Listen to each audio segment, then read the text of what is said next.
तो जय हिंद। आज हम समझते हैं रामायण के बारे में और नेक्स्ट टॉपिक समझेंगे महाभारत के बारे में। रामायण विश्व के दो बड़े महाकाव्य में से एक महाकाव्य रामायण है, जिसके रचयिता थे महर्षि वाल्मीकि, जिसका ताल्लुक बिहार राज्य से था, अपना बिहार। कोई दिक्कत यहाँ तक। इसमें प्रारंभ में 12,000 श्लोक थे, वर्तमान में 24,000 श्लोक थे। रामायण को किसने लिखा? वाल्मीकि। जबकि रामचरितमानस को लिखा था तुलसीदास। कोई दिक्कत यहाँ तक। इसमें कुल 7 कांड है। कांड कहने का मतलब 60 लेसन। किताब में कैसे होता है लेसन? 7 लेसन है। कोई दिक्कत? इसी लेसन को कहते हैं कांड। इसमें 2 ही महत्वपूर्ण कांड है। एक है बड़ा कांड, युद्ध कांड। युद्ध ऐसे भी बड़ा होता है।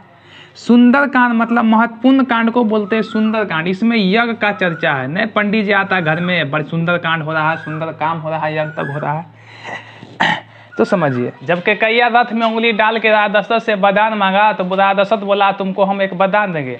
तो कैकैया क्या किया कि उचित समय आने पर आपसे वरदान मांगेंगे। कैकैया ने बोला भरत को राजा बना दीजिए, राम भगवान को 14 वर्ष के लिए वनवास भेज दीजिए।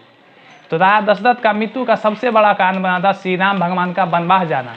इसलिए कहा जाता है अगर आप किसी का एहसानमंद है तो तुरंत उसका एहसान चुकाइए, ना कि बाद में, नहीं तो आपको बहुत बड़ा नुकसान हो सकता है।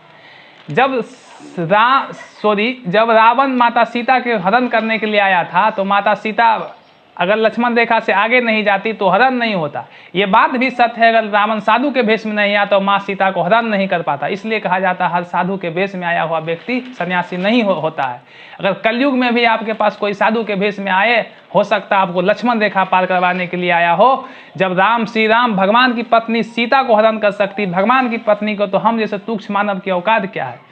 जब लंका जाने के लिए बांध बनाया जा रहा था बंदर द्वारा, तो गिलहरी क्या कर रहा था? उसमें समुद्र में से बालू ढो के उसके दरार को भर रहा था। तो बंदर लोग घुसिया के फेंक दिए उसको, गिलहरी को। तो श्री राम भगवान के चरण में आके गिरा तो गिलहरी को ऐसे सिलहारा। तो बोला जाता राम भगवान के सिलहारे के निशानी गिलहरी का पीठ पर है, जो आप चित्र में देख सकते हैं। तो जीवन का सबसे बड़ा उपदेश राम भगवान ने दिया था उस बंदर को कि मान्य ये नहीं रखता कि तुम क्या किए हो, बल्कि मान्य ये रखता है कि तुम कितना कर सकते हो। कहने का सेंस है मान्य ये नहीं रखता कि तुम कितना पढ़े हो, मान्य ये रखता कि तुम कितना आज पढ़ सकते हो।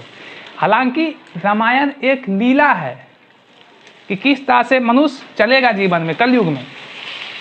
जब भगवान के भाई लक्ष्मण को बाण लगा था शक्ति बाण, तो राम भगवान देखते रहे, उसका भाई बिलक रहा। क्या राम भगवान छू देते सही नहीं हो जाता? वो तो भगवान थे, लेकिन क्यों नहीं छुआ?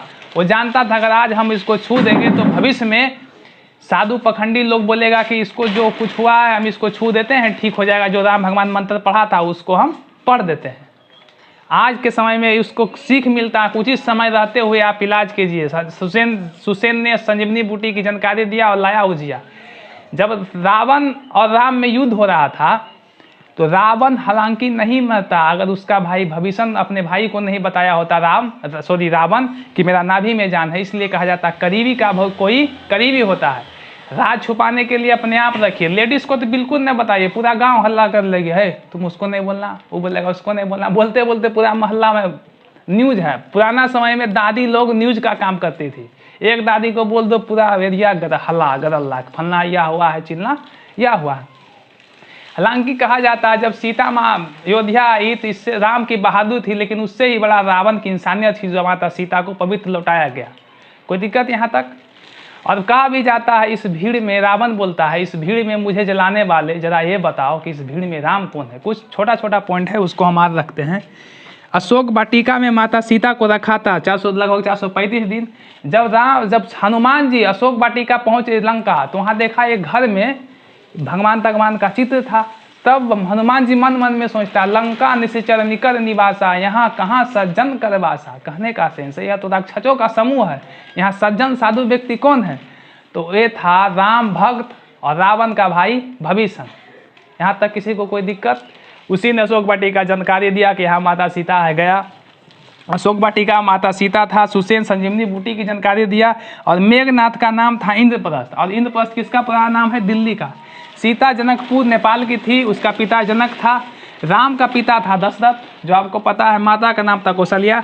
रामचरितमानस एक पुस्तक है जिसका लेखक तुलसीदास। रामचरितमानस में सीता माता की चर्चा 147 बार है। आई होप, मैं उम्मीद करता हूँ आप समझोगे। नेक्स्ट टॉपिक रहेगा महाभारत।